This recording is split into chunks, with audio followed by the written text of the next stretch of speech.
Marco എന്ന ചിത്രം ഉടൻ തന്നെ OTT റിലീസ് ഇല്ലാന്ന് സിനിമയുടെ ഭാഗത്തു തന്നെ ഒഫീഷ്യൽ അപ്ഡേഷൻ പുറത്തുവന്നിരിക്കുകയാണ്. മറ്റു ചിത്രങ്ങളുടെ അപ്ഡേഷനുമാണ് ഇന്നൊരു വീഡിയോ ഭാഗത്ത്. Welcome to Mallu Film Garage. ആദ്യമായി അറിയിക്കാൻ പോകുന്നത് നസീർ നായകനെത്തി വരാൻ പോകുന്ന ചിത്രമാണ് അയാം കാതലൻ. എല്ലാ സിനിമാ പ്രേമികളും ഒരേപോലെയാണ് അയാം കാതലൻ എന്ന ചിത്രത്തിന്റെ OTT റിലീസിനായി കാത്തിരിക്കുന്നത്. ചിത്രത്തിന് അത്യാവശ്യം മികച്ചൊരു വിജയം തന്നെ സ്വന്തമാക്കാൻ വേണ്ടി സാധിച്ചിട്ടുണ്ടായിരുന്നു. ഫൈനലി അയാം കാതലൻ എന്ന ചിത്രം ഈ വരുന്ന ജനുവരി 16-ാം തീയതി മനോരമാക്സ് എന്ന OTT പ്ലാറ്റ്ഫോമിലൂടെ OTT റിലീസ് ചെയ്യുമെന്ന് ഒഫീഷ്യലായി കൺഫേം ആക്കിയിട്ടുണ്ട്. എന്തായാലും ചിത്രത്തിൻ്റെ OTT റിലീസിനായി നമുക്ക് കാത്തിരിക്കാം. ചിത്രം കണ്ടവരുടെ അഭിപ്രായം തീർച്ചയായും കമൻറ്റ് ബോക്സിൽ രേഖപ്പെടുത്തുക.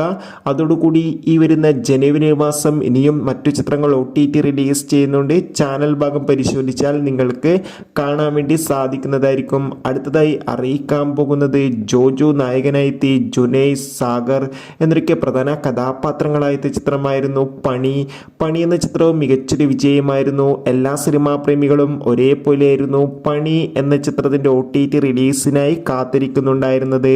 ഫൈനലി ചിത്രത്തിൻ്റെ ഒഫീഷ്യൽ OTT അപ്ഡേഷൻ ഇപ്പോൾ ആരാധകർക്ക് മുന്നിൽ പുറത്തുവന്നിരിക്കുകയാണ്. ചിത്രത്തിൻ്റെ OTT അവകാശങ്ങളൊക്കെ സോണി ലീവ് എന്ന OTT പ്ലാറ്റ്ഫോം സ്വന്തമാക്കിയെന്ന് ഒഫീഷ്യലായി കൺഫേം ആക്കിയിട്ടുണ്ട്. കാത്തിരിപ്പിനൊടുവിൽ പണി എന്ന ചിത്രം ഈ വരുന്ന ജനുവരി മാസം 16-ാം തീയതി ആയിരിക്കും സോണി ലീവ് എന്ന OTT പ്ലാറ്റ്ഫോമിലൂടെ OTT റിലീസ് ചെയ്യുക. ചിത്രത്തിൻ്റെ OTT റിലീസിനായി നമുക്ക് കാത്തിരിക്കാം. പണി എന്ന ചിത്രം കണ്ടവരുടെ അഭിപ്രായം തീർച്ചയായും കമൻറ്റ് ബോക്സിൽ രേഖപ്പെടുത്തുക.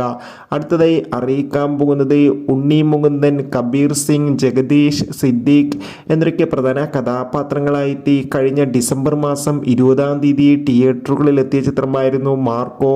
ചിത്രത്തിന് ഇന്ന് 20-ാം ദിവസവും അതിഗംഭീരമായ പോസിറ്റീവ് റെസ്പോൺസ് തന്നെയാണ് പുറത്തുവന്നുകൊണ്ടിരിക്കുന്നത്. അതുകൊണ്ട് തന്നെ എല്ലാ സിനിമാ പ്രേമികളും ഒരേപോലെയായിരുന്നു മാർക്കോ എന്ന ചിത്രത്തിൻ്റെ OTT അപ്ഡേഷൻ അറിയാൻ വേണ്ടി ഏറെ ആകാംക്ഷയോടെ കാത്തിരിക്കുന്നുണ്ടായിരുന്നത്. പലപ്പോഴും നമുക്ക് കിട്ടിയ അപ്ഡേറ്റ് ആയിരുന്നു ചിത്രത്തിൻ്റെ OTT അവകാശങ്ങളൊക്കെ നെറ്റ്ഫ്ലിക്സ് എന്ന OTT പ്ലാറ്റ്ഫോം സ്വന്തമാക്കിയെന്നും ചിത്രം ഉടൻ തന്നെ OTT റിലീസ് ചെയ്യുമെന്ന്. ഇപ്പോൾ അതിൻ്റെ ഒഫീഷ്യൽ അപ്ഡേഷൻ പുറത്തുവന്നിരിക്കുകയാണ്. ആ അപ്ഡേഷൻ മറ്റൊന്നുമല്ല, മാർക്കോ എന്ന ചിത്രത്തിൻ്റെ ടീമിൻ്റെ ഭാഗത്തു നിന്ന് തന്നെ ആ ഒഫീഷ്യൽ അപ്ഡേഷൻ പുറത്തുവന്നിരിക്കുകയാണ്. മാർക്കോ എന്ന ചിത്രം ഉടൻ തന്നെ OTT റിലീസ് ചെയ്യില്ല എന്നും പകരം ചിത്രം മികച്ചൊരു തിയേറ്റർ എക്സ്പീരിയൻസ് നൽകുന്നതായതുകൊണ്ട് തന്നെ ചിത്രം എല്ലാവരും പരമാവധി തിയേറ്ററുകളിൽ തന്നെ കാണാൻ വേണ്ടി ശ്രമിക്കുക. ഇനിയും മാർക്കോ എന്ന ചിത്രത്തിൻ്റെ OTT റിലീസിനായി കാത്തിരിക്കണം. മിക്കവാറും ചിത്രം 2-3 മാസം കഴിഞ്ഞായിരിക്കും OTT റിലീസ് ചെയ്യുക.